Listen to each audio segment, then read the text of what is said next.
We're busy, right? We're all running. I don't think I talk to one person. I say, how you doing? They're going, I don't know. Sleeping in late, going to bed early, just kind of, we're all cranking. We got stuff, we got presents to buy, we got parties to attend, we got meals to serve, we got family coming into town, and we are just running and running and running.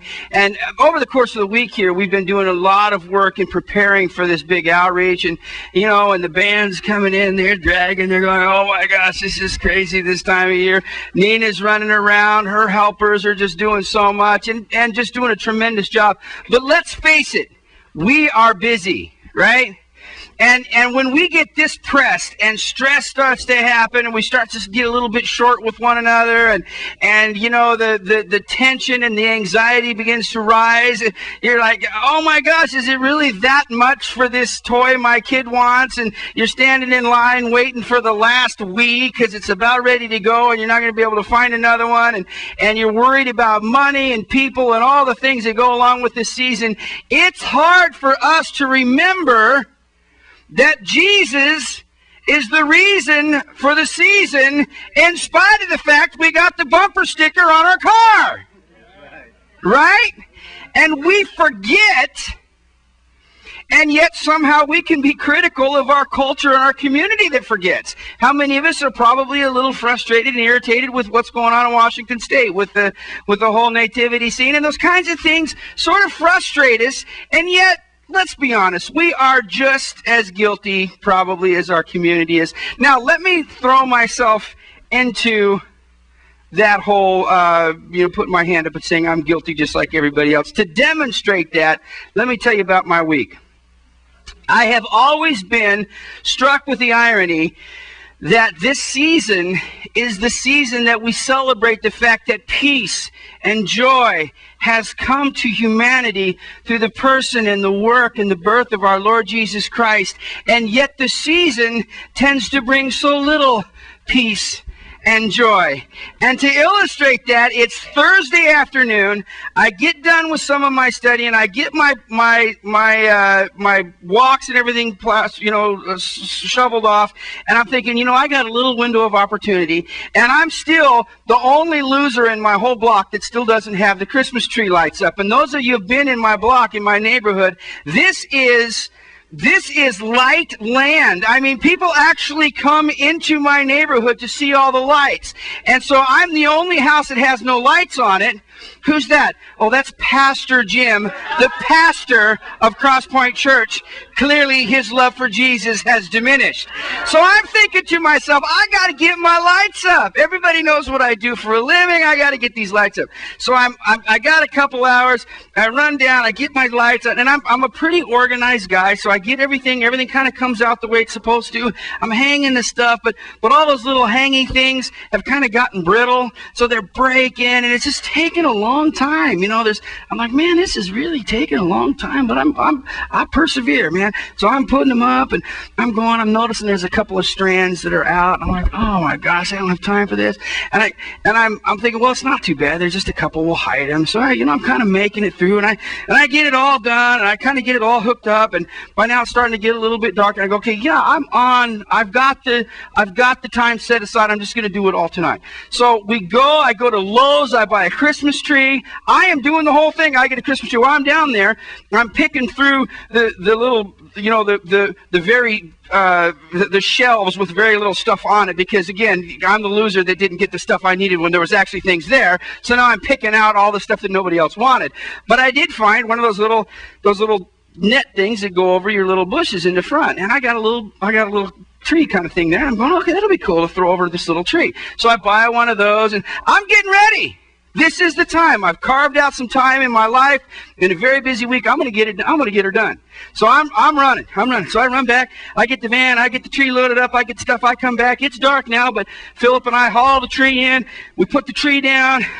It's in our family. It's my job to get the lights all hung on the tree, and then that's about all the energy I have. From then on out, it's everybody else's job. So I do that part. But I'm fired up.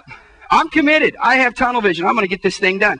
So then I get my little net that I bought for my tree, And all the rest of my lights are white. So I'm thinking, well, it'd be nice to have. Maria says, why don't we put a little color tree on the little plant? Now that'd be nice, right? So we got these nice little white icicle things all over the house, and then this nice little, colored thing over my tree. And I'm thinking, okay, that would be cool. So it's dark now. I plug the lights in. I walk out, and I look up. And I'm like, snap! How somehow half my lights are blinking. I'm like. I never did. They didn't blink last year. I don't know. I know there has to be a bulb somewhere that's a flashing bulb, but I didn't put it in. So I'm under demonic attack. I'm convinced of it. Some little demon from Satan that wasn't doing nothing. Satan said, hey, quit sitting around here. This is the season. We got to get moving. Go down there and get Pal. Somehow put a little flashing bulb in his lights, because I'm pretty sure that's going to send him right over the top. So some little demon came down and is monkeying with my bulbs, because I'm looking up there. I'm like, what? Son of a, what? So, but I go, okay, I'll deal with that in a minute. So I get my little net, because I've got tunnel vision. I'm going to get this little colored tree thing going. So I get my little net, and by now I'm just getting... you know how you get when you get the Christmas tree lights. So I'm at least maybe it's just me. I don't know. Maybe I'm the only one. So I get the little thing out. Philip has been a good helping me. He's a calming influence in my life, and so I've got the connector. I've got it all planned out, because the connecting light from the last little thing was right there. So all I got to do is throw it over this bush and poke it in. Now what was it Thursday? It was like 10 degrees outside. It's cold. So by now we've been outside for half hour, 40 minutes. We're cold, and I'm for some reason it is not.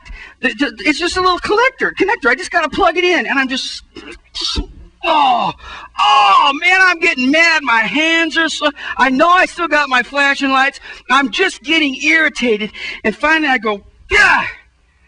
Why does everything have to be so hard? And my son, Everett the great theologian, says, it's because we live in a fallen world, Dad.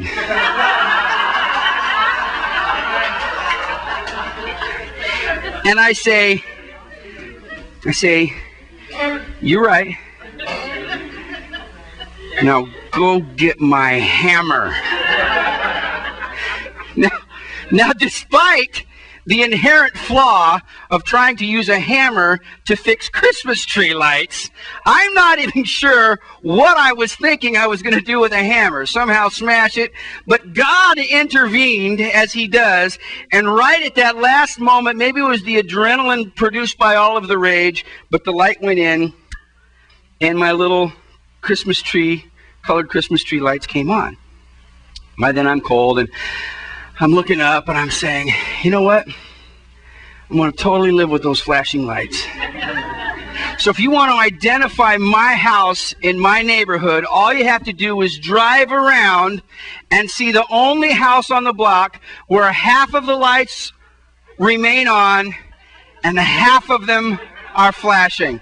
Those are my digs. Come by and say hi.